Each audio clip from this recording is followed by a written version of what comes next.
Second round Dom picks on the way. Quick disclaimer, this was recorded before game 1 of the Philadelphia-New York series, along with the Minnesota-San Antonio series. Let's kick it off, starting out west with the number 1 seed, the Oklahoma City Thunder, taking on the 4th seed, Los Angeles Lakers. I'm taking OKC in 5. Luka is not expected to return for the series, but if he was able to, I still believe it would be difficult for the Lakers to pull off an upset.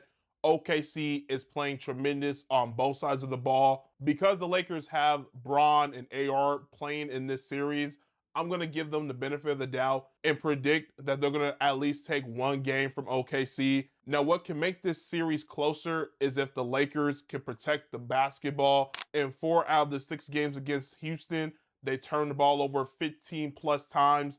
You can't do that against OKC because they thrive in transition. Plus, on the OKC side, they have a surplus of defenders who can get after you. In 2 out of the 4 games against the Phoenix Suns, the Thunder turned them over 15 plus times. For the Lakers to have an opportunity to win this series, they will have to limit their giveaways. If they do that, that puts more pressure on the offense of the Oklahoma City Thunder. Ultimately, though, I don't see the Lakers being able to protect the ball as well. On the season, this OKC defense finished with the second most forced turnovers per game at just under 16. Despite being without J-Dub, I believe Chet Holmgren is going to be able to give them enough. And looking at their bench unit, they have enough depth and talent to have someone step up game to game. Whereas for the Lakers, their role players will have to play close to perfect basketball. And I think that will be too much to overcome going against the defending champions.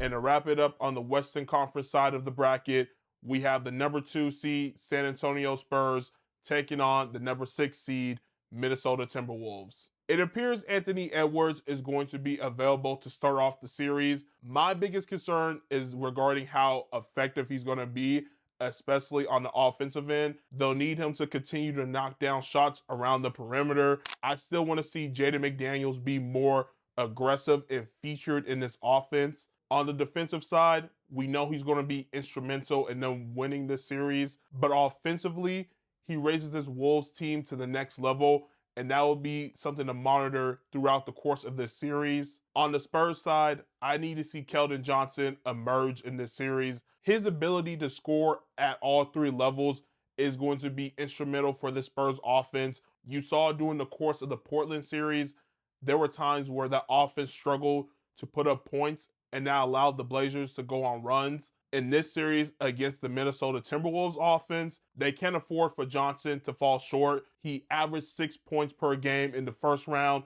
He's going to have to at least double that to give the Spurs a much better chance at advancing to the conference finals. With the news of Ant-Man trying to play game 1 of this series, it has me going back and forth with my prediction. I'm going to take San Antonio in 7.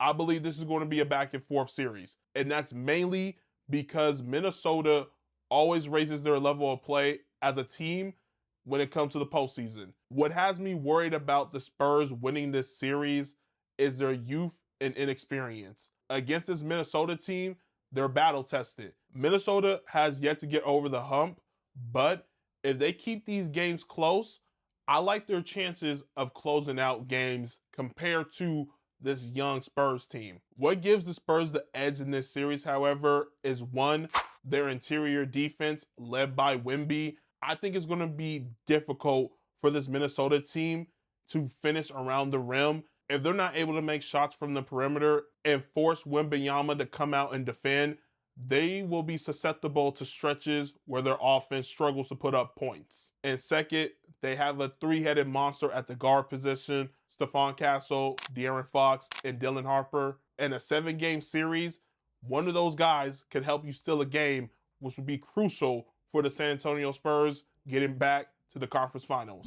Switching over to the East Coast, let's start off with the number 3 seed New York Knicks taking on the 7th seed Philadelphia 76ers. The New York Knicks, from Game 4 to Game 6 in the first round against Atlanta, showed why they were contenders coming into the year. Can they continue this level of play on both sides of the floor? Defensively, they're playing with much more intensity and a purpose, and offensively, they're not playing around. They get into their sets and they're playing winning basketball. Also with Cat, it's important to note, scoring-wise, he wasn't making much of an impact, but he was able to get back-to-back triple-doubles. I think that's something to monitor because if he's able to help facilitate this offense, that might actually make the Knicks much more dangerous. On the 76ers side, they showed me a lot. Coming back down 3-1 against the Celtics in the first round, Tyrese Maxey and Joel Embiid are 1A, 1B. Batman and Robin, whatever you want to call them, that is a duo who can win you multiple series and go on a deep postseason run. What was another good sight for the Philly faithful was the fact that Playoff P made his return. Paul George was fantastic in the first round. Defensively, he looked like the Paul George from the OKC days and the early Clipper days. His ability to get after Jaylen Brown and Jason Tatum and force them into bad looks offensively, that would be pivotal if he's the primary defender on Jalen Brunson. As long as Embiid remains healthy, the 76ers can do a lot of damage here. It still will remain pivotal in Tyrese Maxey getting his looks. That way this 76ers offense can continue to run at a good pace. I'm taking the Knicks in 6. OG Anunoby is a playoff riser.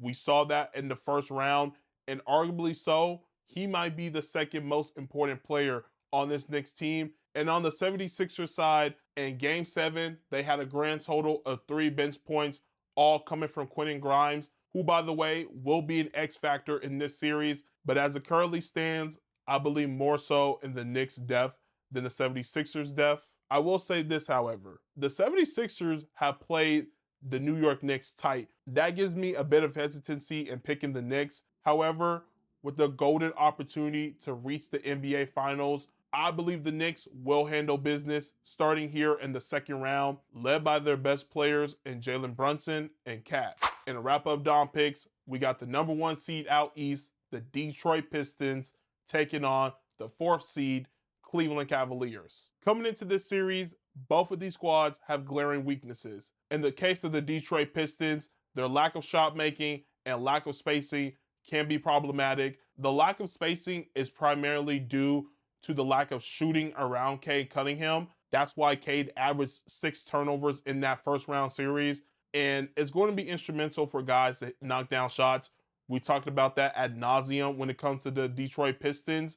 But primarily in this series against Cleveland, they'll need timely shots made by their role players.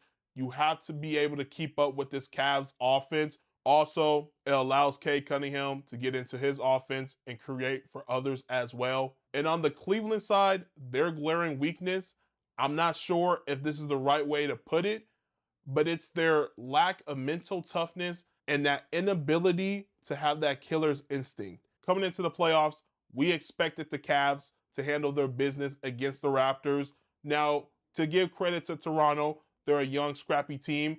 That's why, me personally, I thought the series would go 6. But it felt like during the course of that series, they got punked in some way. Not necessarily in a way that they're soft. That's why the mental toughness, I'm not sure is the right way to put it. But they just didn't have that instinct to just put the Raptors out. And as a result, as the series progressed, the Raptors' defensive intensity grinded the Cavaliers down. You saw with James Harden and Donovan Mitchell, even though they got their numbers, it wasn't as efficient. You saw James Harden struggle to get the ball up the court as well at times, along with the entirety of the Cavs roster. It's only going to get worse from here because the Detroit Pistons play with so much physicality. And coming into this series, I have questions regarding whether or not the Cavaliers can match the intensity and physicality of the Detroit Pistons. Back to the Pistons side of this series, Jalen Duren has to be better. He was flat out outplayed for a majority of the series against Orlando. In this series, with the Cavs having 2 good big men in Evan Mobley and Jarrett Allen, defensively, I think he'll be fine.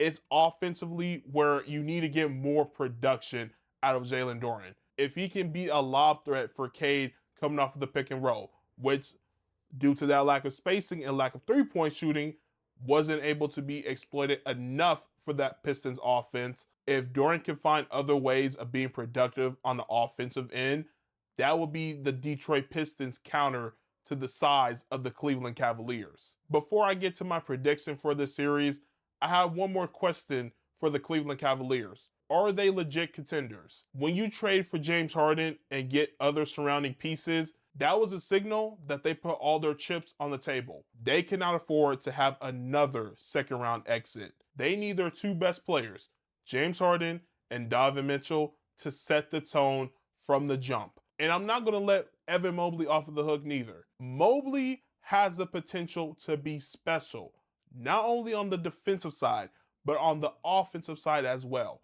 And we as basketball fans have been wondering when Evan Mobley was going to reach the next level. There's no better time than right here in the second round. For my Dom pick, I'm taking the Detroit Pistons in 7. When the Cavaliers made the trade for James Harden, I thought they were going to be finals bound, but after the first round against Toronto, I'm just not sure yet if they have the mental fortitude to overcome the physicality of a Detroit Pistons squad, and I'm not sure if they're going to be able to slay their postseason demons. For Detroit, their defense will be their edge in this series. When you have a Sir Thompson, who is an incredible athlete and defender, I believe that can give James Harden and Donovan Mitchell some problems. The lack of shooting in the stretches where offense feels limited gives me pause for concern for the Detroit Pistons, but Tobias Harris showed a lot in that first round series.